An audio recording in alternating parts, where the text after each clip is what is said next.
G'day, Lewis. Hello, Daniel. How are you? Oh, look, I'm well. Look, I'm very excited because we're coming into our summer series, which we're going to talk about in just a second. But this is a quick reminder to let you know that if you're in Melbourne, we're having our 1 millionth download show at the Malthouse Theatre in Melbourne, February 1st. It's going to be fun. 1 million downloads. We've got an all-star lineup: Charlie Pickering, DJ Andy McClelland, Kirsty Wiebeck, Sammy Shah, who is replacing Lewis. And we've got a guy who has got the most downloads in Australia.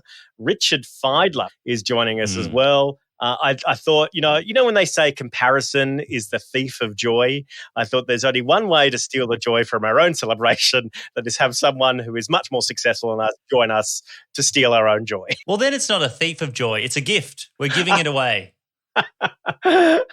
And Lewis, I want to let people know that we've only sold about a dozen tickets. So we need to get people down there. If we can sell 1 million tickets for our 1 millionth download show, we can move it from the Malthouse Theatre to the MCG. Two problems with that. First of all, obviously I'm not going, and that's going to harm ticket sales. Yeah, that's right. Your sisters make up about 80% of most of our Melbourne shows. That's true. But have you considered just saying that it's a Taylor Swift show? That is true. Yeah. Scarcity is something. We should tell people, there's only 300 tickets. Make sure you get a ticket. There are 2 tickets. There are more hosts than attendees. Our live shows are renowned for that. Lewis, I've decided to boost our ratings over summer. We're going to have a series of 2-in-1 conversations. We're going to call them Irrational Conversations. And our first guest is quite the icon, and we'll get to her in just a second. I'm recording my end of Irrational Fear on the land of the Gundungurra people, the first jokesters of the land. Let's start the show. This is Irrational Fear.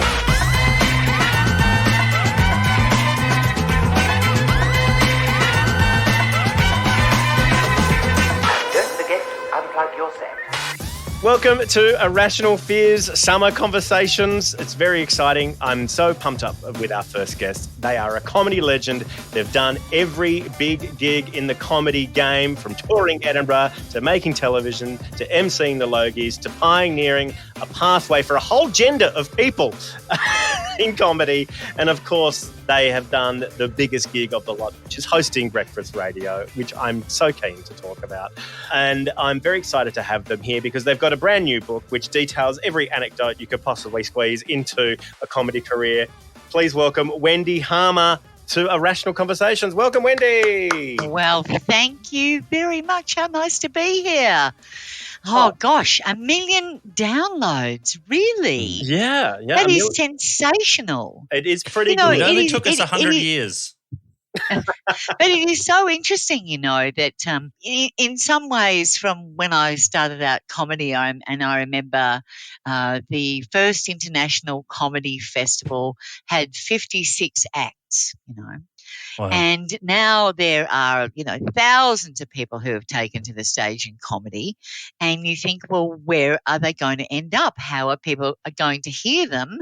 And it's obviously through you, which is a fantastic thing. All these avenues weren't available to us back in the day. You just had to roll up to a pub or a stage, wherever it might be, and stand in front of a mic, and that was it.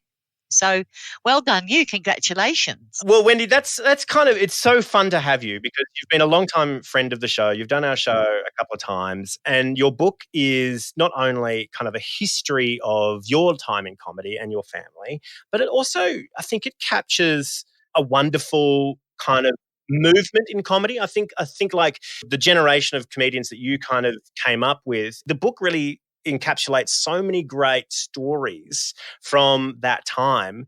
Was that intentional? Well, thank you, Dan. Yeah, I really did want to write this book to record those times when I really did feel I was in the midst of cultural change. Women comedians becoming known and becoming loved and becoming, the people that were barnstorming the, TV with these amazing characters, she goes, so excellent. And, I said pet, I said love, I said pet, and, a most unattractive man. All those wonderful characters that we remember from those shows. And Gene Kitson, of course, on The Big Gig, and Denise Scott. Anyway, I was there when all that happened. I was also there when commercial radio changed and comedians became a staple, I guess, on commercial radio. So that was one of the reasons that I really wanted to write this book and say it is hard, I guess, to imagine the days before the women were known in comedy, before they had a say.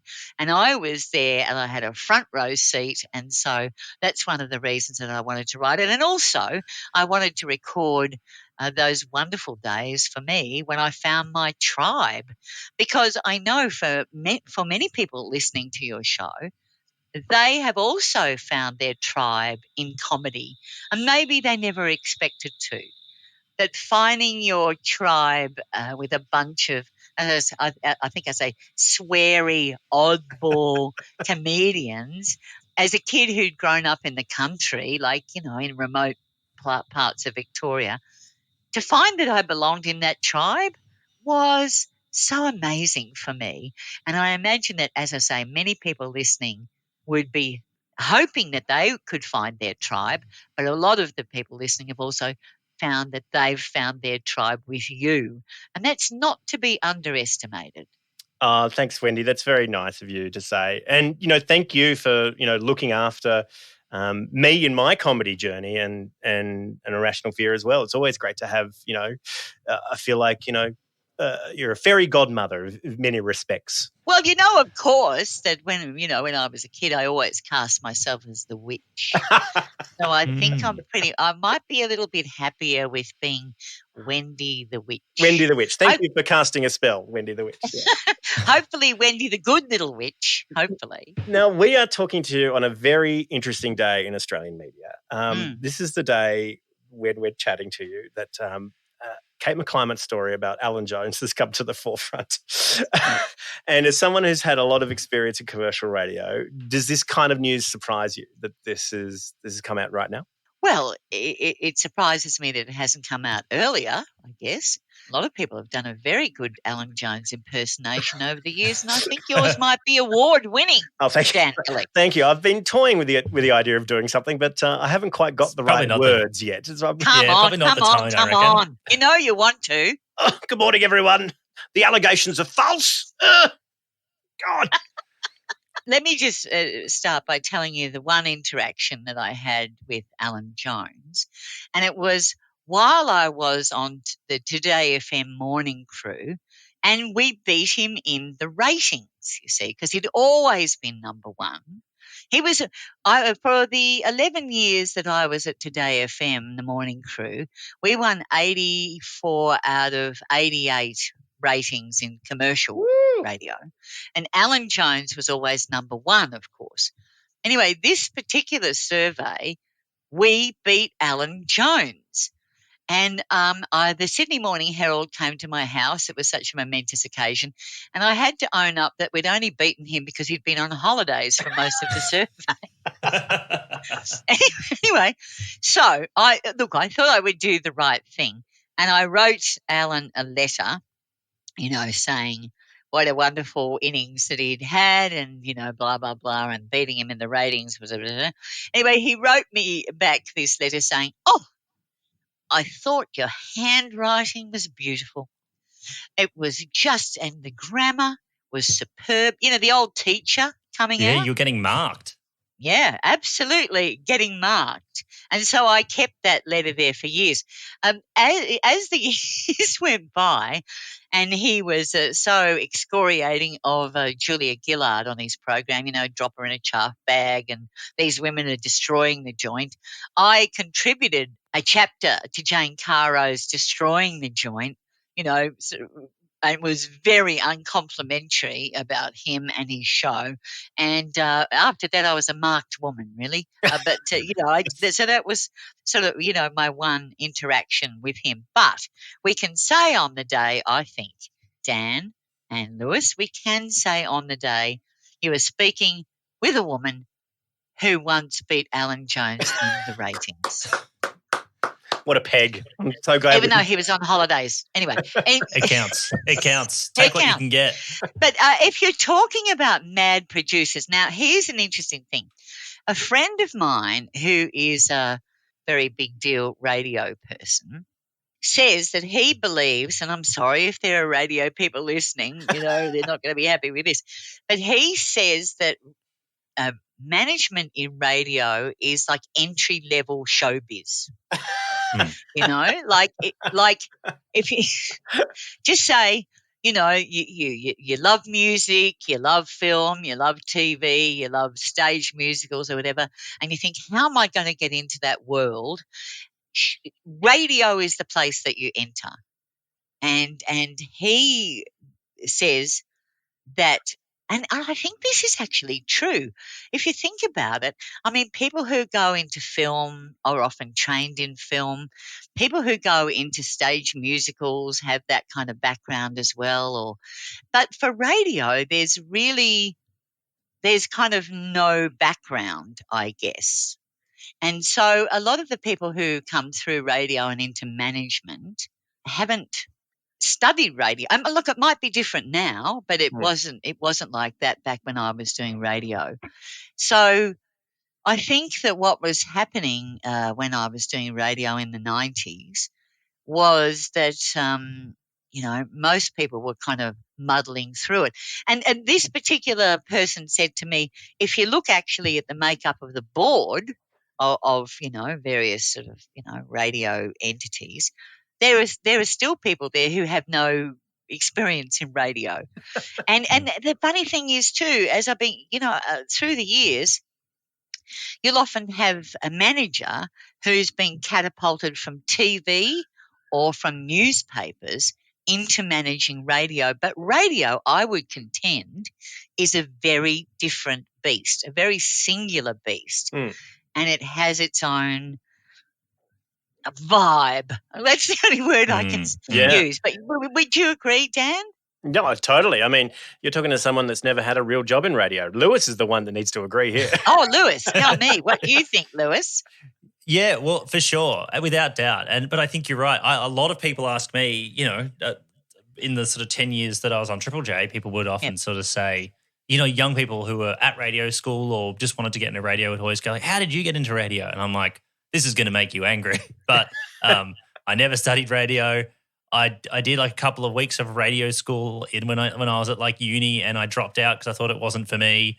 And I was on a TV show with a friend, and they just called and asked if we wanted to be on. But that's fine.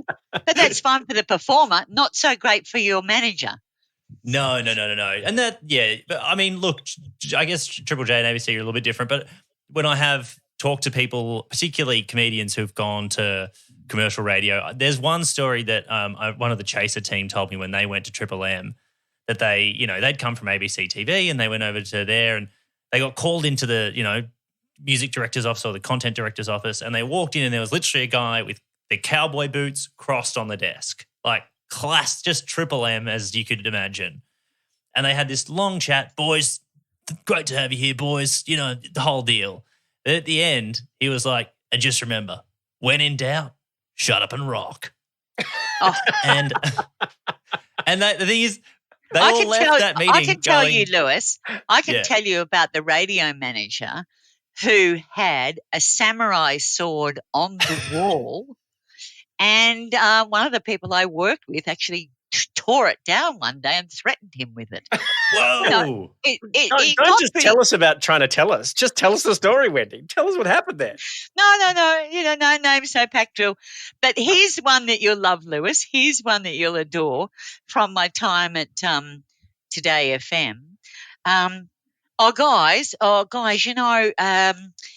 you spend a lot of time on the setup and then you got the punchline. The punchline's always funny.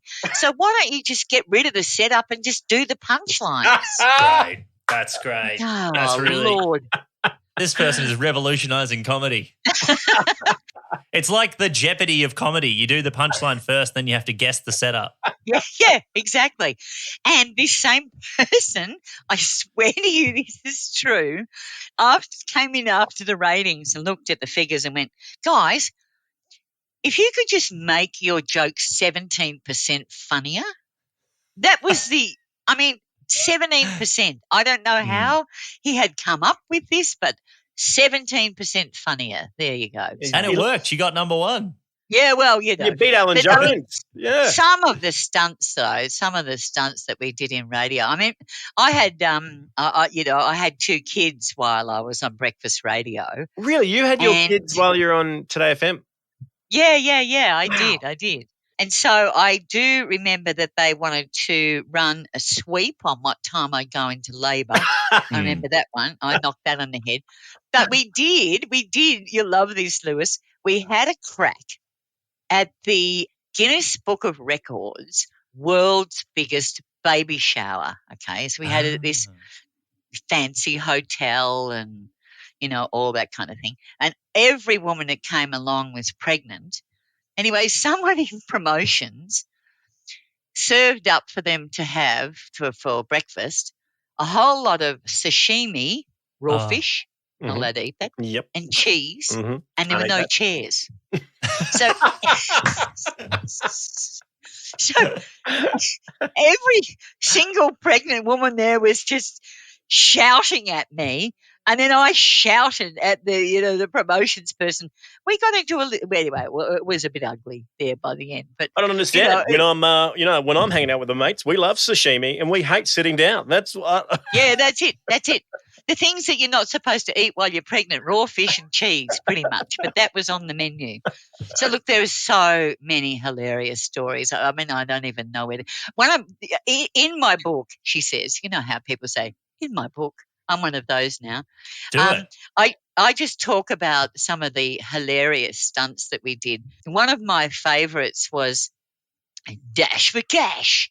Now, as anyone who's listening here and knows radio will know, once you come up with that alliteration, like traffic and weather together, you're done. Yeah, Right. that's a lot of the job. Like finding a pun for something is the job. If you can get the pun, you've got the segment. Absolutely. Yeah. So this was Dash for Cash. Anyway, so what happened was we pinned a whole lot of banknotes over Frank Vincent, who was our, man on the street at that time. The idea was that he was sort of, starting for a place in, I can't remember, Chatswood or somewhere, I can't remember. Yeah. And he would get a head start, and then you would run after him, and whoever grabbed the cash would win. But of course, what happened was, and so me and Paul Holmes and Peter Moon are on the other end going, oh, this will be a great segment. This should be a good, 2 minutes of radio. Anyway, within 10 seconds, a group of highly trained athletes overtook him, took all the money and bashed him. Bashed him up. Right. No, they really hopped into him, Oh, God. So we're on the other end going, g'day, yo, Frank. All right, Wendy, and Holmesy, Mooney, I'm just about to take off, and we hear, and then we go, all right, we might just throw to a track now. Here she is, Shania Twain, that kind of thing.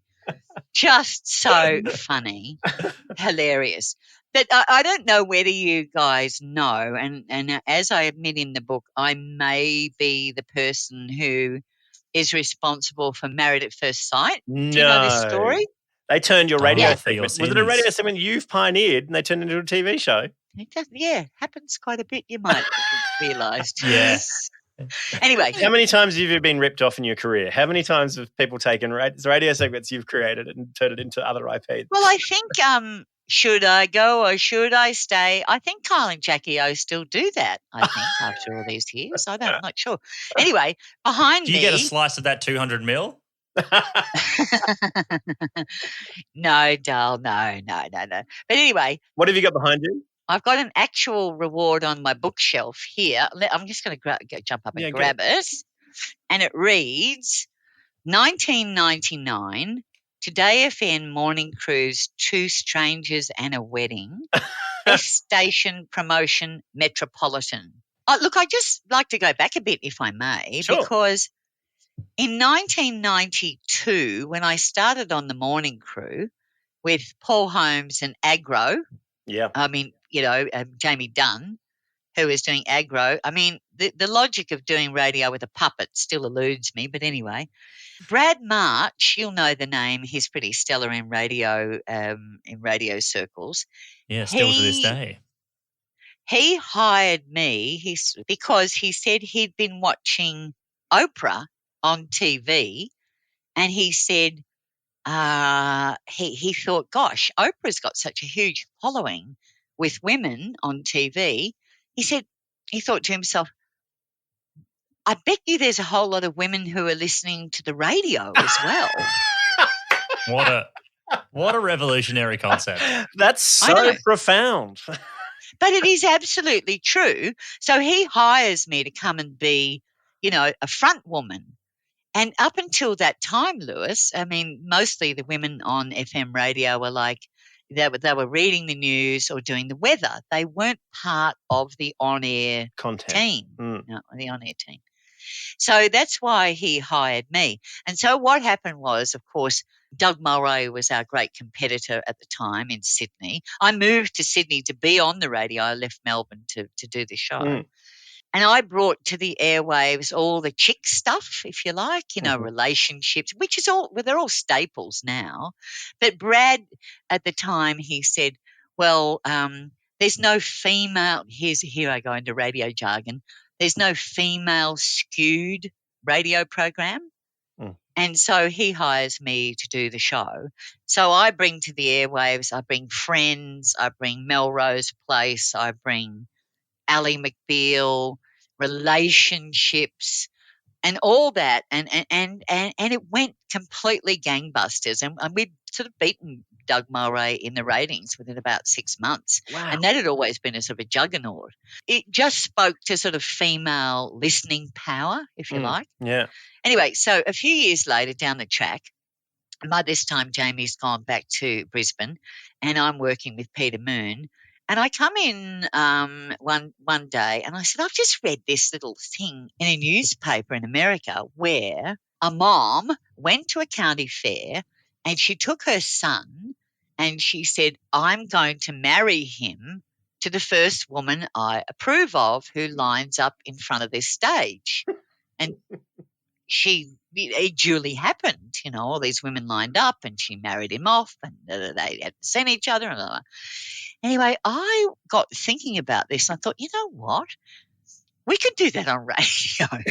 And then we went, no, we couldn't do that. That would be completely unethical. We couldn't do that. And then we went, maybe we could.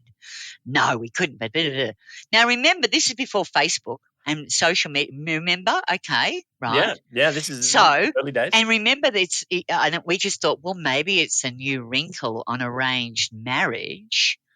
So we thought, and then Paul Holmes, of course, Lewis Dan, comes up with the line, 2 strangers and a wedding, because it was, 4 weddings and a funeral was the big movie that year. Right. Get it? Gotcha. Yeah. So we've got a title, so we're away. It's perfect. So what we do is we decide we're going to marry off 2 strangers who've never seen each other before. We had 90 men and 300 women apply to be part of this whole thing. And what we did was we got their mums and their dads and their cousins and their friends, and we got psychologists. And is this ringing any bells, anyone? And, people, star sign experts and numerologists and blah, blah, blah. Anyway, we came up with 2 finalists, and they were married at the Hilton Hotel. Kate Sobrano sang. Well, before this, we'd heard the marriage proposal live on air. Now, no one's seen these 2 because there's no Facebook. Okay, so we hear the marriage proposal live on air. We're getting all these texts saying everyone on the Sydney Harbour Bridge is crying, and then I'm in the car park at work and I can't get out of the car because it's so romantic, and the wedding was amazing. Have you kept up with them, Wendy? Where are they now? Are they still together? Well, I just want to say this. Here's the thing. So I have a scrapbook of about 100 pages on this thing. What happened was that radio stunt, it earned the ire of the Catholic Church. church leaders, politicians, Oh my and God, it went it wasn't like the around the 60s world. or You guys won't 70s. It was believe like this. 1999. Like it wasn't like the Dark Ages. It was only I know.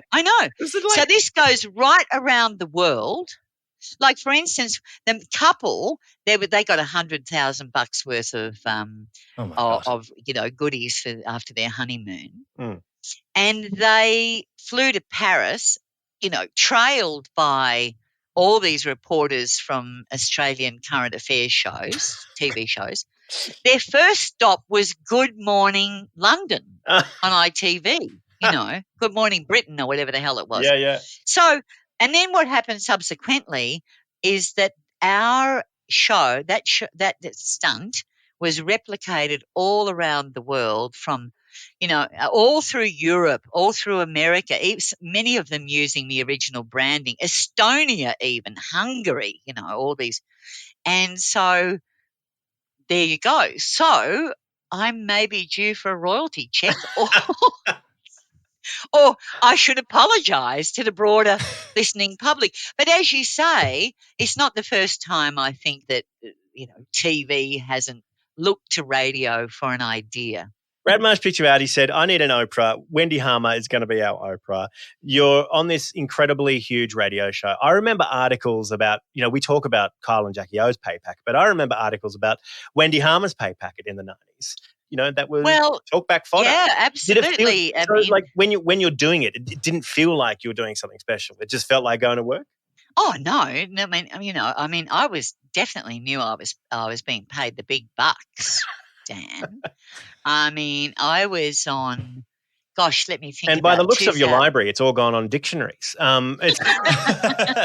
Did you buy anything? Did you do anything like grossly irresponsible with the money? Dolls. My mantra was, whoever dies with the most shoes wins. No, I did. I just spent, thousands on designer gear, whatever. But yeah, it was $1 million plus. That was in 2003. So that's 20 years ago. But I mean, it's not, 200 million for 10 years or whatever. But yeah, in its time, it was certainly a big whack of dough. There's no doubt about that. And look, I can be really guilty of saying I was. There were times when I felt I was pretty special, and I was pretty much up myself as well, and because things would happen. Like I was made an ambassador for Veuve Clicquot.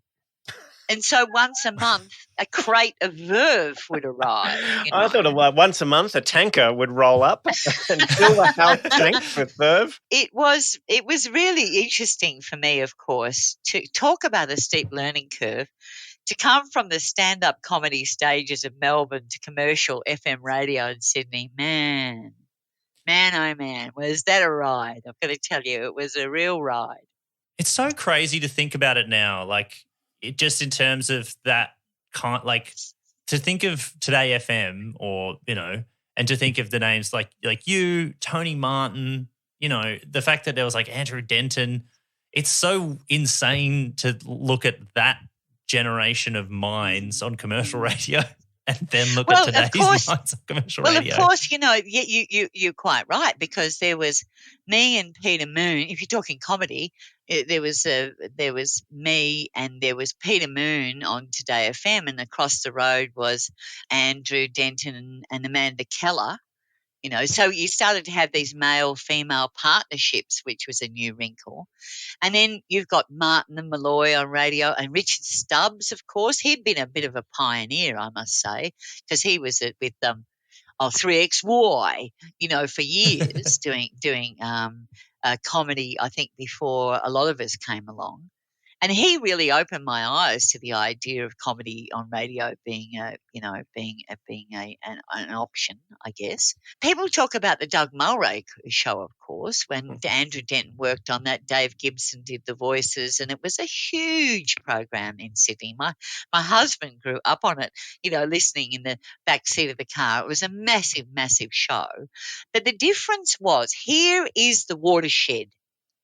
The difference is, there was sketch comedy, on radio. So Peter was doing, Clive Pompous Ass, and he was doing the Guru, and Jamie Dunn was doing Hector Pascals, who was a gay guy, and there were, various characters on the Doug Mulray show. What happened after that was people, by and large, in breakfast radio at least, not accounting Martin and Malloy, started to talk about their lives, their boyfriends, their kids, and that became a real confessional. I mean, I remember, we did lots and lots of stuff about relationships, I remember, on Today FM. And one of my favourite memories is, here's the question. How did you, which now is a staple, of course, but pretty, groundbreaking back then. What were the first signs? How did you know your partner was having an affair? Oof. And this woman rings up. She says, I knew my husband was having an affair because he told me that he was out at the football with Danny. We say, well, I knew it was a lie because I was in bed with Danny at the time. So all this stuff happened. I tell you, there was one morning I remember we were doing, we were actually asking people to ring up and say, tell us if you're having an affair. And of course, because radio, being so anonymous and people, so this gal rings up and goes, oh, well, my boyfriend doesn't know that I'm having an affair at the moment. He recognizes her voice, rings up. We get her back on the air and she is dumped live on air. Whoa. So, I mean, this is now a staple sort of with the Kyle and Jackie O show. But at the time, it was pretty out there, I got to say. Did you have any moments where you were like, I need to quit? This is too much. This is going against my moral character. Moral character? I mean, I was earning $1 million. What the fuck are you talking about?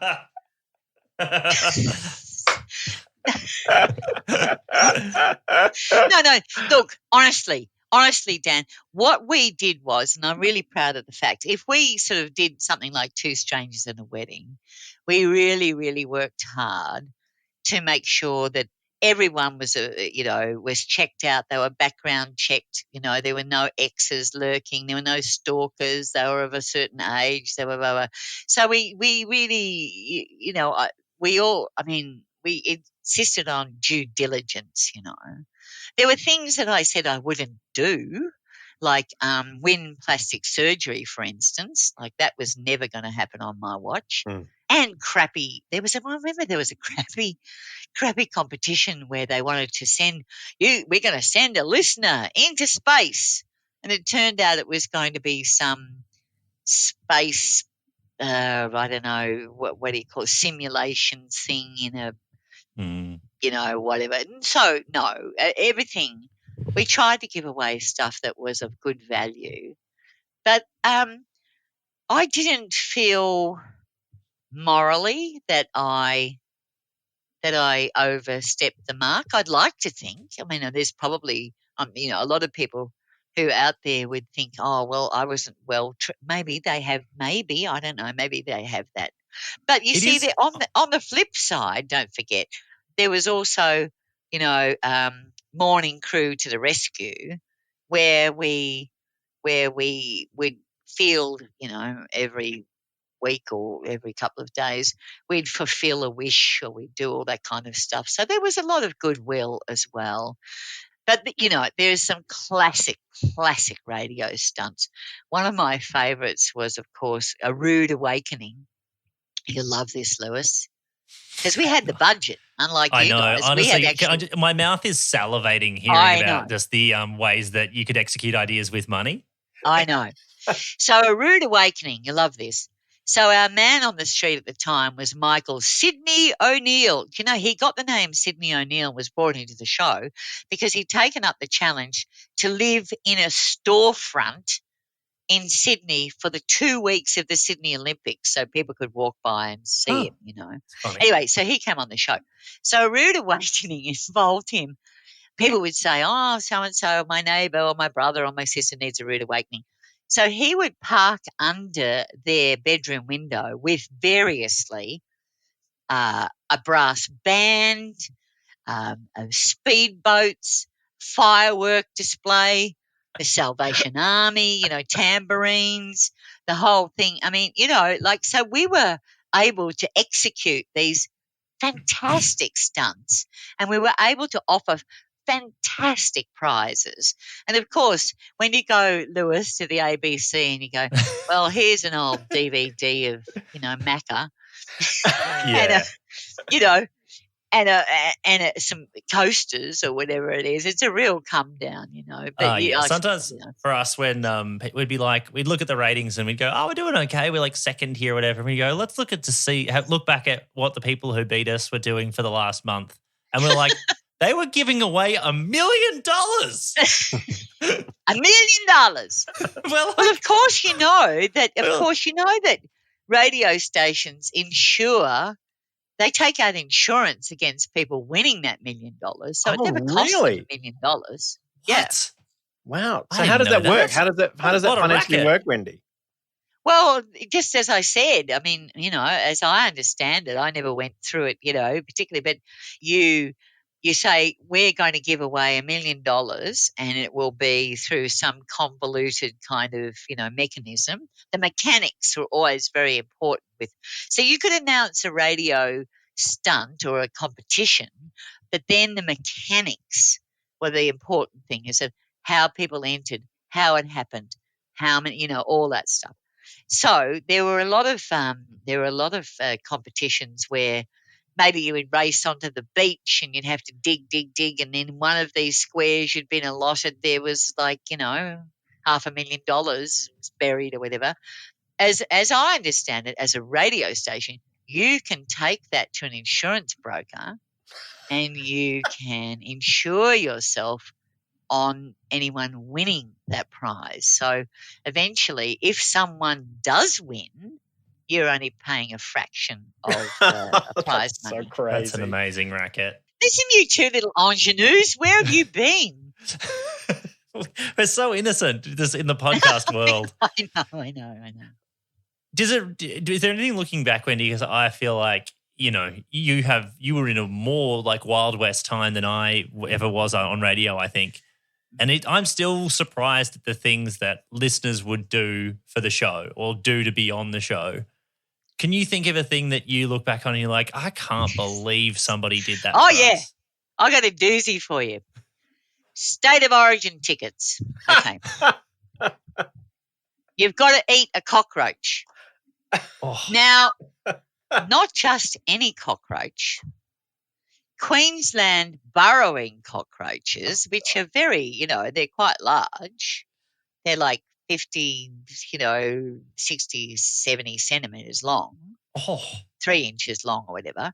And we've been feeding them in the studio on peanut butter. So you fattened them up. We fattened them up.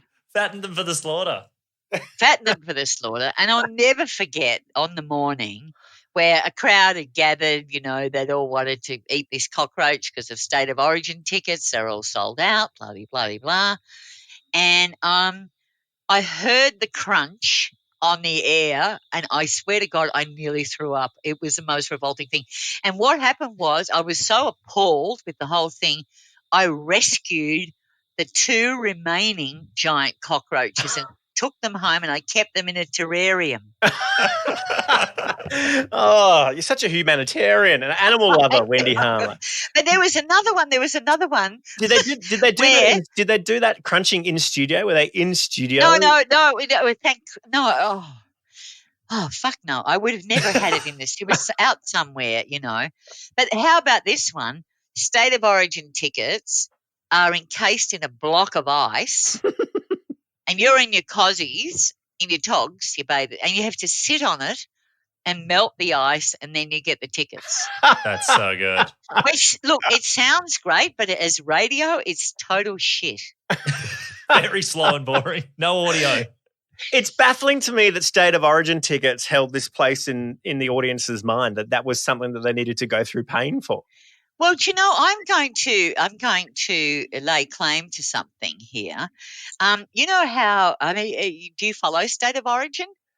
Oh, a little I'll bit watch every it. now and then. I Yeah. know Well, New South do Wales you is know very that bad there's? lately. Do you know? No, I know there's no reason to, obviously, but do you know the bet that that is now underway, where the losing team has to fly their state flag Oh, over the yes, yeah. bridge? Oh, That happened on our show, and it right. it was my idea. And Oh. because we had Peter Beattie and Bob Carr, and I said to I can't remember which one, what are you going to do here for a bet? We need a bet, guys. And they said, oh, I said, well, look, I'm not going to lay claim to that I came up with the actual words, but I may have done. What about flying a flag that, story? And they agreed to it, and they shook hands on our show, and that's where that little bet originated. So That's that was great. pretty cool. Amazing.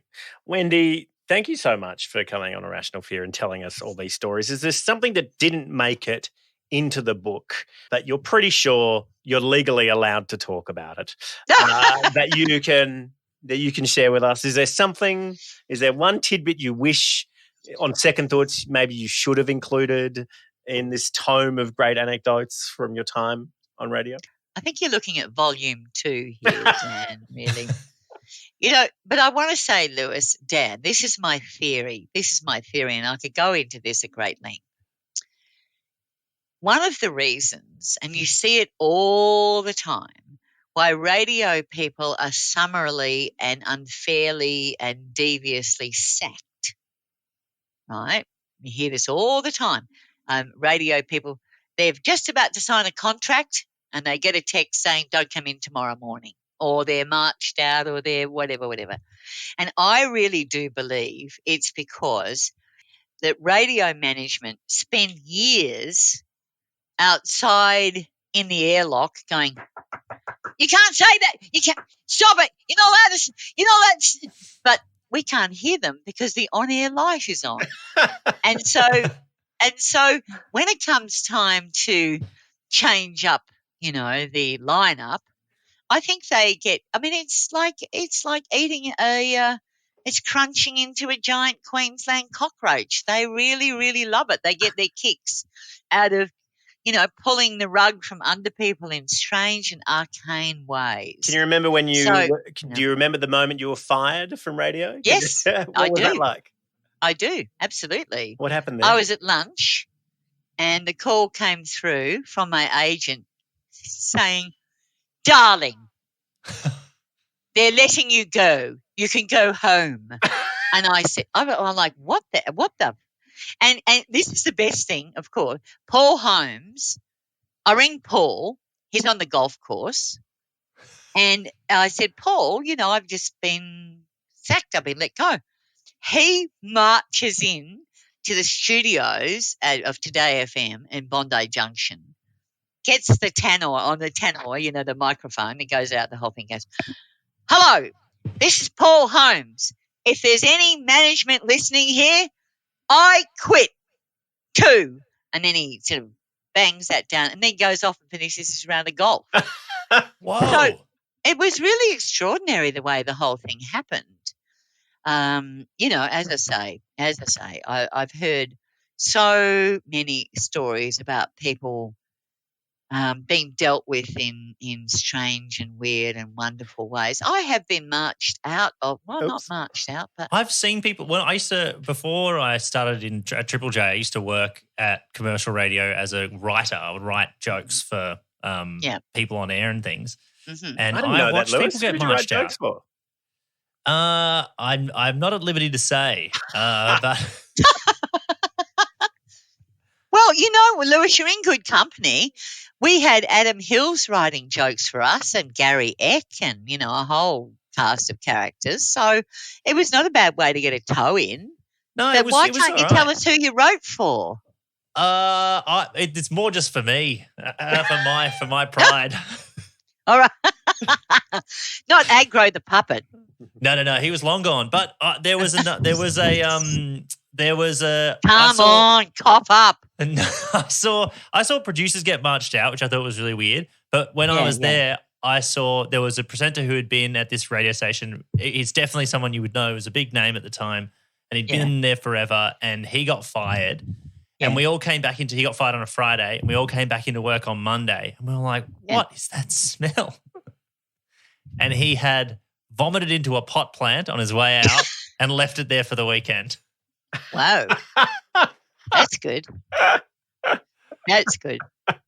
I was sacked from Vega for being a disruptive influence and was not allowed to be back on air the next day to say goodbye. Do you know what? The weirdest thing happened with Vega. So when I was at uni, I was doing an advertising course, and there was this guy in my advertising course, and he was a mature age student, and I was like, "Well, what are you doing here?" And he's like, "Oh, I'm doing the marketing for Vega." And I was like, "Oh, okay." He's like, "It's a new radio station." I'm like, "Oh, all right, cool." Because I had no interest in radio back then. I was like, "Oh yeah, whatever." Anyway, he was not very good in the class, and we were like, "This is weird that this guy is like here doing an even the fact that you're doing an advertising class and you're about to do marketing for a big radio station feels weird." Anyway, the first campaign for Vega came out, and it was billboards all across the state, and it was absolutely mocked because it didn't have the station number on it. So it just said Vega and it didn't tell anyone where to find it. I can go one better. This may be this same person. What happened was, there was Vega in Melbourne and there was Vega in Sydney, right? And they had two different breakfast shows. Like in Melbourne, it was Denise Scott and Sean McAuliffe. That's right. In Sydney, it was Angelica Turns and Tony Squires.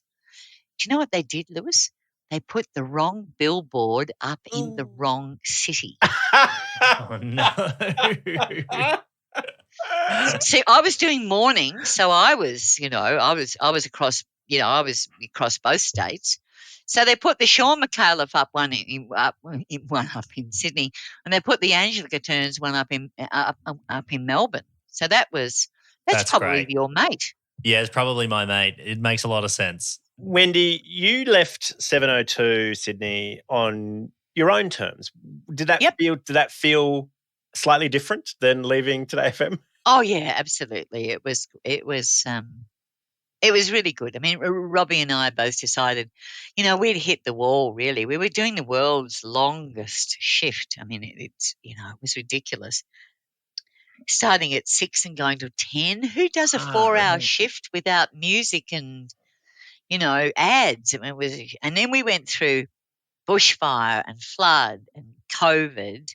And look, we were just plain worn out. I did mornings for 2 years, and then I joined Robbie. I joined Robbie on breakfast. But, can I say, guys, we garnered a 15.9, which was the highest rating in that time slot since ratings began. So got to be pretty happy with that.